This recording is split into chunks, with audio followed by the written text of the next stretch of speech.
Thank you for doing this first off, Ron. And as you go through the ups and downs of this season, what stays with you as far as where this season went and where you want this team to be long term?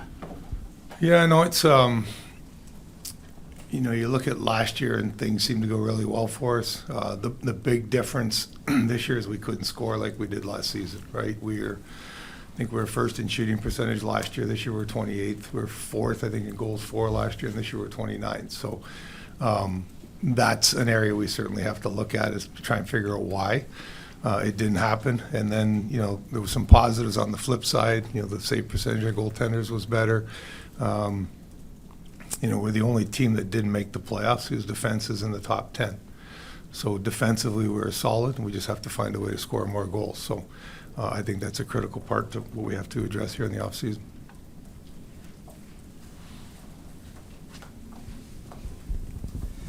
Ron, how do you go about determining what the true ceiling is for this current roster, whether it is last year's ceiling or this year's ceiling? Because I would think that would go a long way toward your determining how much alteration needs to go into the roster for next season. Yeah, no, and that's something we do every year, right? We did it after the first season when it didn't go so well. We went out and signed some free agents in Burakovsky and Schultz and Jones. We made the deal for Bjorkstrand. We picked up Tolvie on waivers early in the next season. The second season went real well. Our shooting percentage was probably higher than it should have been. It was probably higher than the guys' average. This year was probably lower than their average. So we do expect some of that to come back, but we can't sit here and count on that, right?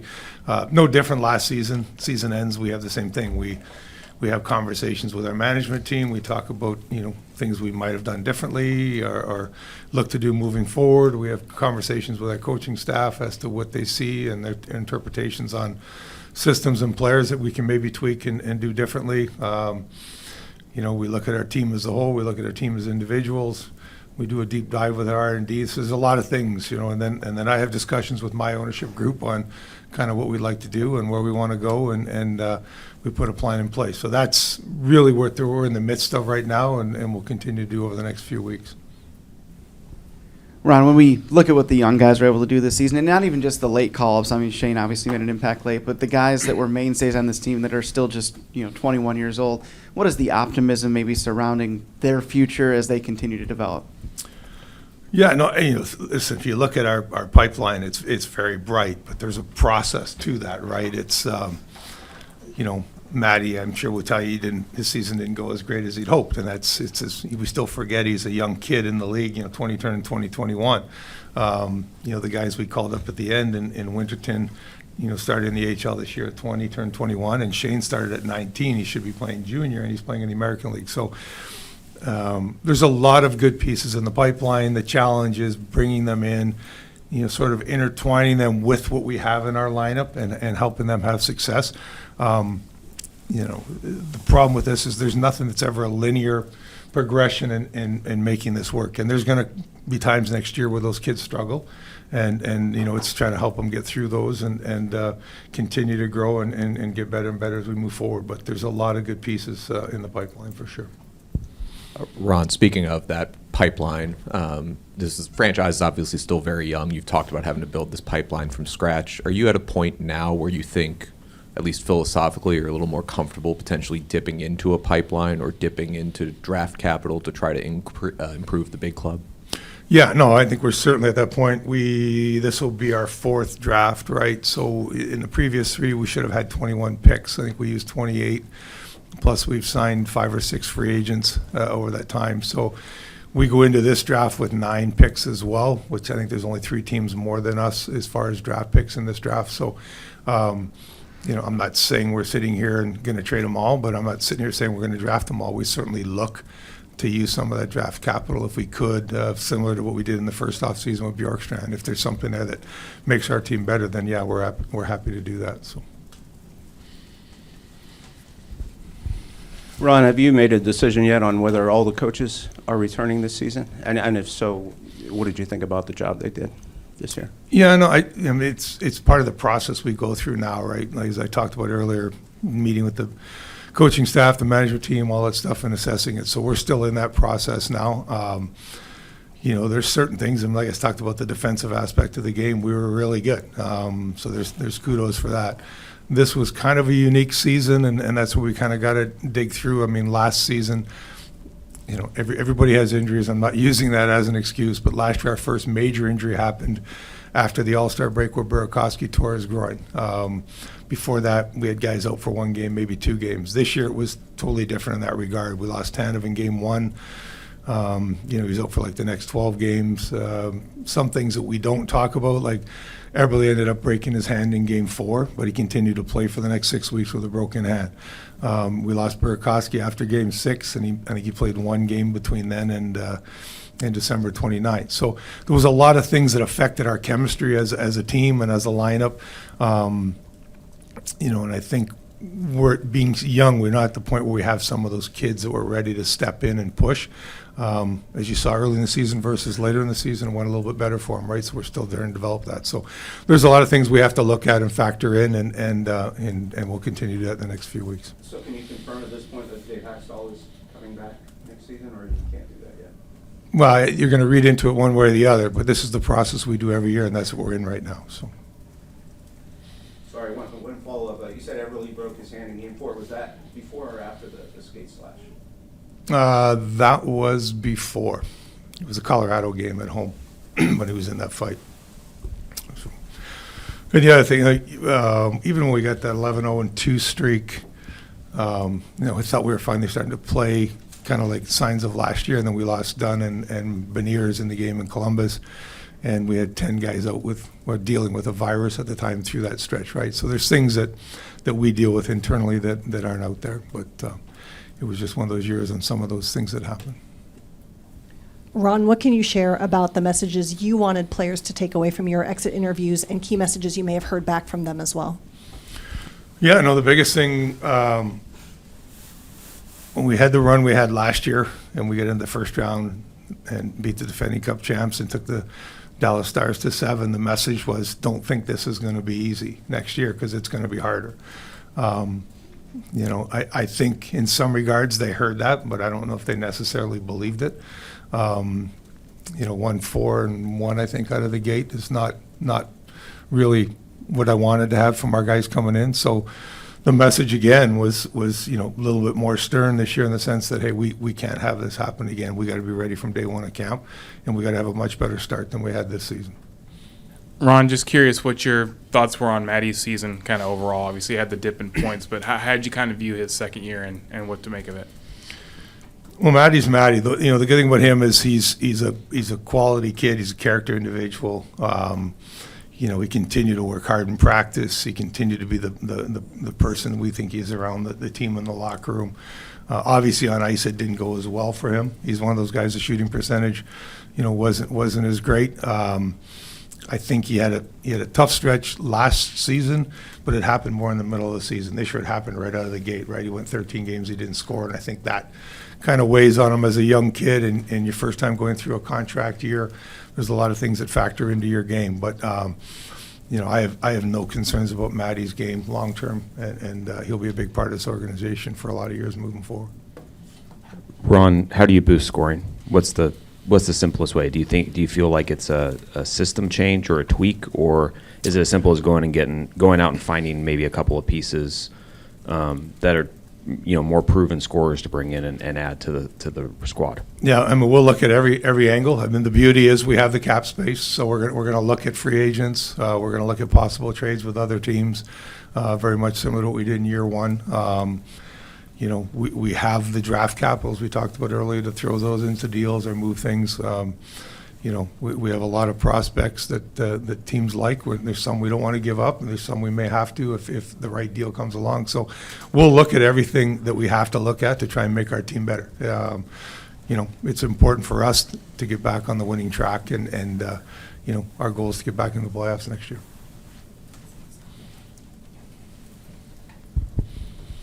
Ron, after trading Wenny away at the deadline, you got a good long look at Jared McCann down the middle. What did you make of his time there, and do you see him moving forward as a possible solution at center, or would you like to try to keep him out on the wing? Yeah, that was a tough situation for the team, right? We go 7-2-1 coming into the trade deadline, and we lose Dunn in Calgary, and then we couldn't get a deal done with Wendy and had to move them. So in essence, it's like losing two big pieces out of your lineup the last 20 games, and it kind of reflected. We lost Schwartz, I think, 3 shifts into the first game after the trade deadline as well, and then all of a sudden we got a losing streak, and the season is behind us. But Jared, I thought when we put him in the middle, played well. I think for me, in an ideal world, we can find a spot on the wing for him and get somebody else in the middle. But I think it's a good fallback plan to know that if we have to go that route, if we have injuries, that he can't step in there and play well for us in the middle of the ice. Hey, Ron, thanks for doing this. Do you think your farm system is sort of ahead of schedule, maybe? You've got so many breakout performances going on. Is it a little bit even surprising you all? Well, I think it's credit to our amateur staff, right, and our development staff. These guys work extremely hard in finding talent and then drafting them and then developing them. So, last year in Coachella, we were one of the oldest teams. I think we're the 3rd oldest team.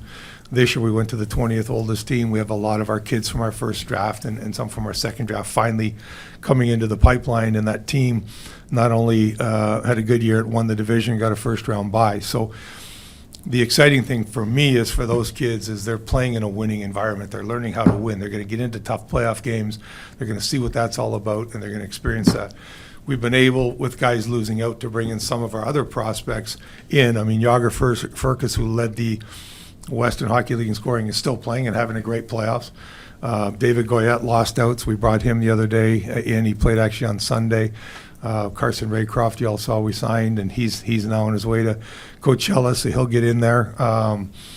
Yanni Newman, who set a record it stood for over 40 years, the most goals by an under-20 player in the top league in Finland, with 26, is in there and playing. He's got 2 goals in 4 games, and looks good there. We never mentioned Malagard over in Sweden, but this guy's been a top 2-line center in the top Swedish league as a young kid, and playing really good hockey there too. So, and I know when I say this, I'm missing things like Coco over there is now in the final round and having a great playoff in net for them. So there's a lot of really good pieces.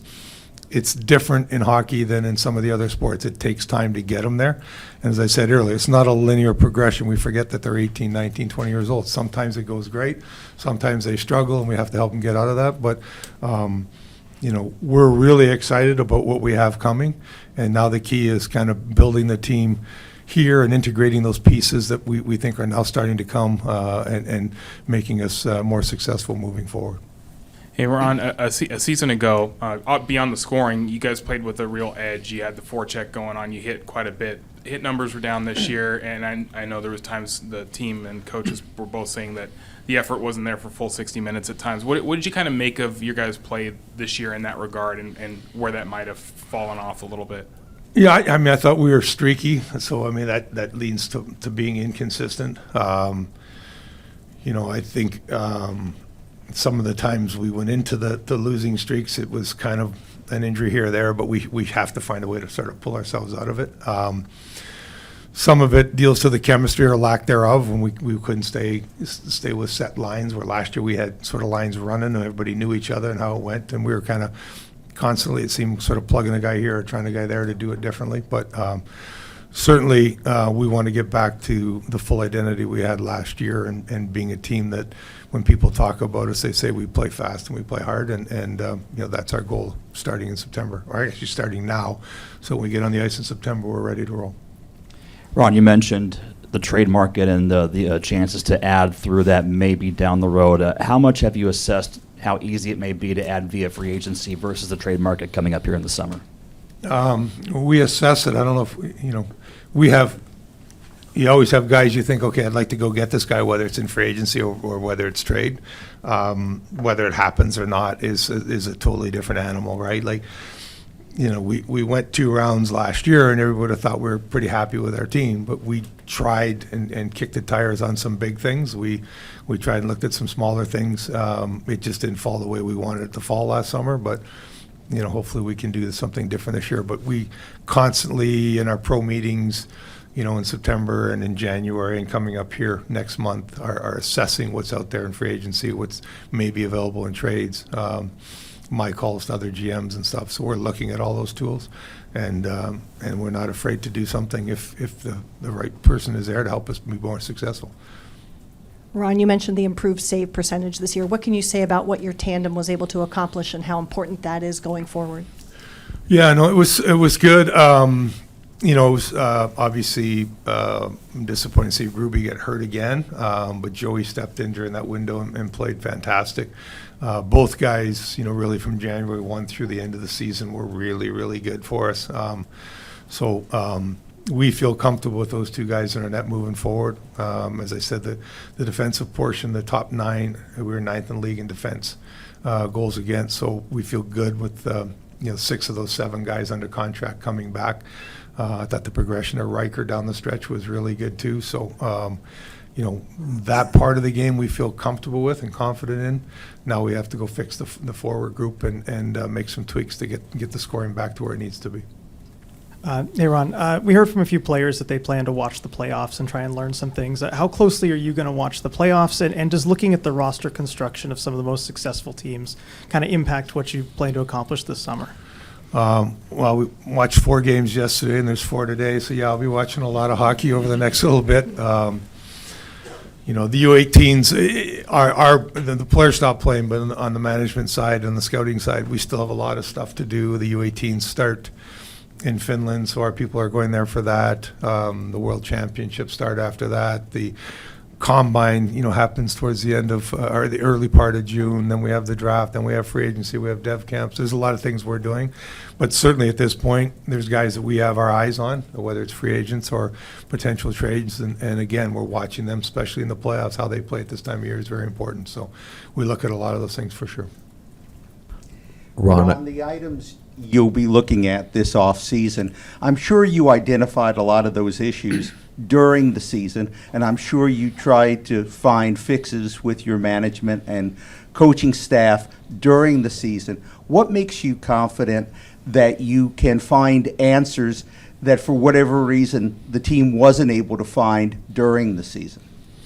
Well, I think the thing is we've done it before, right? We did it after year 1. We found some issues. We went out in the summertime and addressed the issues, and it changed in season 2. And that's our goal now. We have to, as a management team and a scouting staff, come together with the right ideas and try and get the things done, whether it's free agents, whether it's trades, to make this team more successful next year. And that's our plan, to have a big off-season and try and address those issues. Is it addressing it with new players coming in rather than with the existing players? And that's what we go through in this 2-week assessment, right? Are there players that we need to move out to try and bring others in that we think can do a better job? Do we have people in our lineup? We still think we have a pretty solid core in our group, and but we're looking at everything we have to look at right now to make us better. Ron, obviously there are a handful of guys who are out of contract now that the season has ended. I know the season just ended a couple of days ago, but can you give us any updates on where things stand, progress-wise or talk-wise, with some of those players? So yeah, I mean, we've got there's 2 different groups, the UFAs and the RFAs, right? So probably the biggest on the RFAs would be Maddie and Tolvi, and we'll get conversations going real soon with them on their agents and trying to get something done there. Yamamoto's the other RFA with Arbright, so we have to make a decision whether we qualify him or not. Because if we qualify him, then he can take us to Arb. And then on the UFAs, some decisions on those guys. We had conversations in the exit meetings and kind of let them know kind of where we think we are now. But obviously some of that could change as we move forward and what we can and can't do with our lineup between now and the draft and as we head into the free agency period.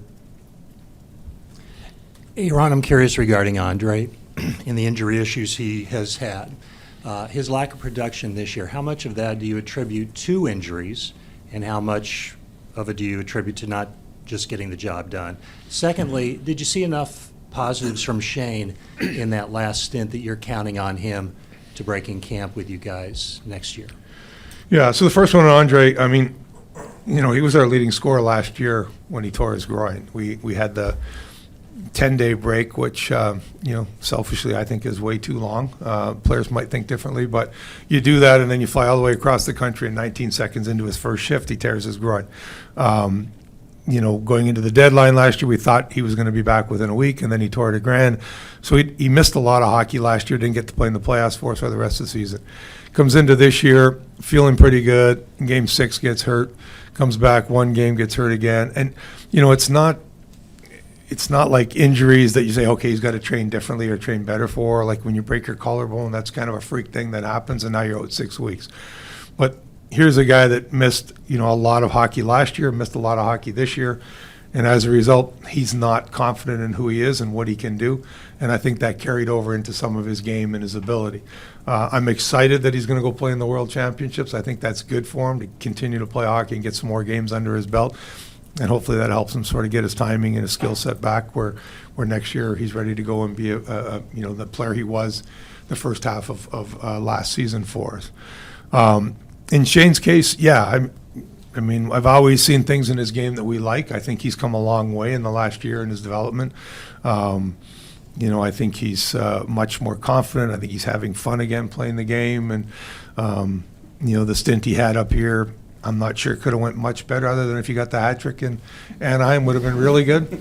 But, I thought his stretch was much better. And here's a kid that's 19 years old. I said playing the American League, ends up with 22 goals and I think 47 points in 57 games. That's pretty impressive for a young kid. So we see a bright future for Shane in the organization. I don't think there's any reason why he couldn't make our team coming out of camp.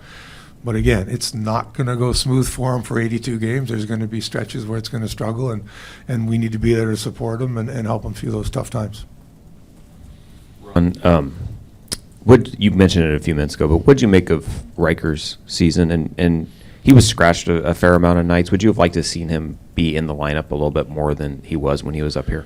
Yeah, I think you always want your young guys to play, whether it's here. That's the reason why we set him down at the start of the season, was so he can continue to play.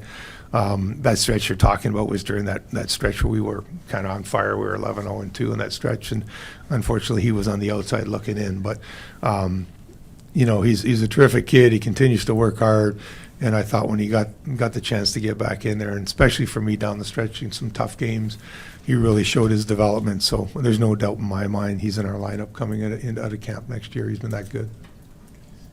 Ron, at any point this season, did you feel like this team ever got a reputation for not being willing to fight back after some cheap shots, whether it was in the middle or the beginning of the year, and as such sort of had a target on their back and got bullied? I don't know about that. There's not many teams that have the so-called heavyweight anymore. It's more by team toughness. There was a couple of situations where guys get hit, guys went in. Did they fight? No. I mean, there's a debate sometimes too, right? Do you take a stupid penalty or an instigator and nullify a power play? It depends on the time of the game and what happens. But I've always been a believer in team toughness more than that one individual. Ron, you mentioned the World Championships. Do you have a general idea of which of your guys are going off to play in those? Yeah. So Belmar will play for Team France. Tatar will play for Team Slovakia. Grubauer will play for Team Germany. Burakovsky will play for Team Sweden.